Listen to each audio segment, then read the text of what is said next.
Hey, what's up, good people? How you doing? Hopefully you can hear me. I'm at the airport and I want to talk about why the market is reacting on these job numbers the way that it is. So you're going to hear the announcement behind me. If you're new to the page, go ahead and hit the like, subscribe, notification bell. My name is Larry Jones, and anything I say is not a suggestion for you to buy, hold, or sell, and you know not to fall for spam in the comment section. Job numbers came out, and they were jaw-dropping. It surprised everybody. I'm going to play it live in a few minutes here. But the reason why the pre-markets are reacting negatively, the Dow fell by over 100 points on the announcement of good job reports. All right, so wrap your head around that. The reason being is now they know that the Fed can continue to be aggressive on these interest rate hikes, right? So that's the fear to the market of these good job reports. The Fed now has more runway to continue with these interest rate hikes, right? So because the job numbers are high, it's a signal that, you know, he can afford more time, or should I say he can afford more rate hikes, and it's not tanking the overall economy. So that's why it's having a negative effect on the stock market, okay? So that's what's going on with that. It's kind of crazy that good news of good jobs would be bad for the market. I was also monitoring gold. Gold, one of my gold plays, GORO, was up 3% before the announcement came out. And as soon as the announcement came out, it's down 3%. So keep your eye on that. No one could get a hand on this economy. It doesn't matter who it is. People that have jobs that are way smarter than us, that have way more data than us, are now just stunned and confused, right? And so that's why we have a defensive and an offensive portfolios. We got two portfolios, good people. And so that's the way we're going to keep playing it until we get a grip on this. We're going to make money either way it goes, okay? Make sure at the end of this video that you check out my two links below.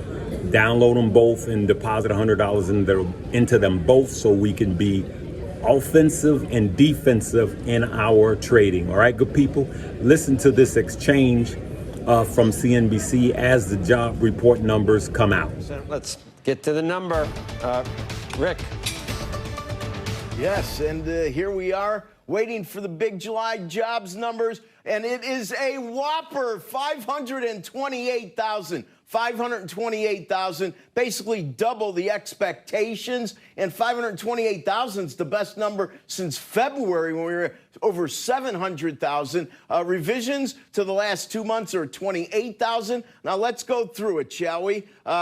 If we look at the unemployment rate, it's 3.5. It breaks a streak of 4 3.6s in a row, at least until we see if the last month was revised or not. And if we look at average hourly earnings month over month, a nice little pop, up 0.5%. That is definitely juicy. We haven't been up 0.5% since March, the high water mark, October of 21, when it was up 0.6. 5.2 year over year, also a nice pop. However, 5.6 in March is the high water mark, 34.6 on average hours worked, and of course 34.6, you want to pay close attention here. We're well off the pace of 34.9 much earlier in 21, and labor force participation rate moving the wrong way, 62.1. That is the lightest since 61.9 in December of last year. That's not good. And the underemployment rate remains at 6.7. That's a post-COVID low. That's very, very good news all in all. We see that interest rates looked at this, and they moved higher, rather dramatically higher.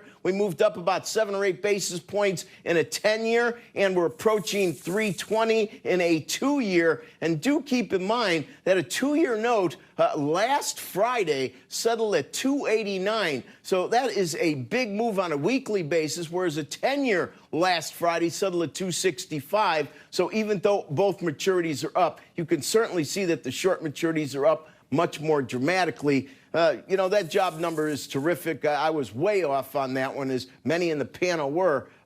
It's very difficult to say we're in a recession with that many jobs, but really that is the story to discuss. And, of course, as we look all around the U.S., no matter where you aim your eyes, Europe, Asia, many of the problems, whether they're energy-related or just inflation and price-related, supply-related, they seem to be improving in certain pockets, like in commodities, but in the energy space, not so much.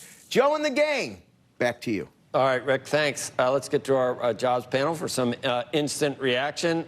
Steve, I got to go to you. A pretty amazing number. Yeah, I'm just not.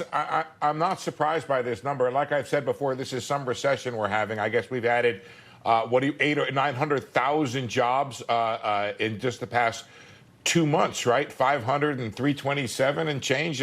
Maybe it's 900,000. We were at 2.7 million through the year, so now we're near 3 million jobs added this year amid 2 negative quarters of growth that everybody wants to call a recession. First of all, you had the big leisure and hospitality number. I'm not really surprised by this. What I think is happening is that the concern over having, first of all, the rebound, trying to get back to where we were in the pandemic, and trying to, and the difficulty finding labor is overwhelming the fear of the slowdown.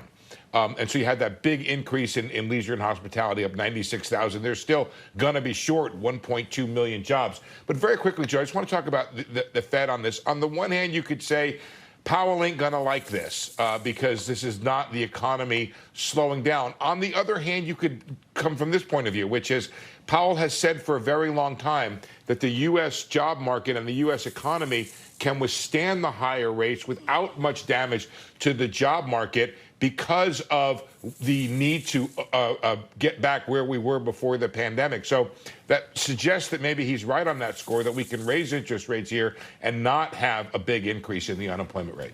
All right, Jeanette, I'm glad you said no recession beforehand. I'm really, I don't know what we'd be talking about now, but that's a good number, 528. It's crazy that the market goes down on something like that, but that's the way of the world.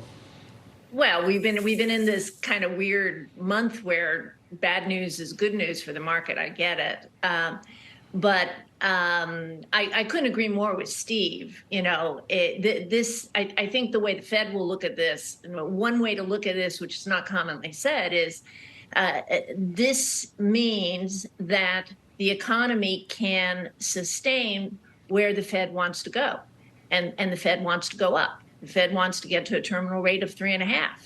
They're going to look at this and say, sure, no problem. All right. Sarah, I've said in the past, if we got no stag and we got, if inflation's rolling over, then I'm not saying it's clear sailing, but some of the most dire predictions, if we do see some, some of the supply chain related issues subside eventually, it's nice to have a pretty strong job market in your back pocket. I know Jay Powell has to worry about that and wage pressure, but I don't know, do we really want horrible job numbers? Is that really what we want, just so the Fed can take its foot off the gas?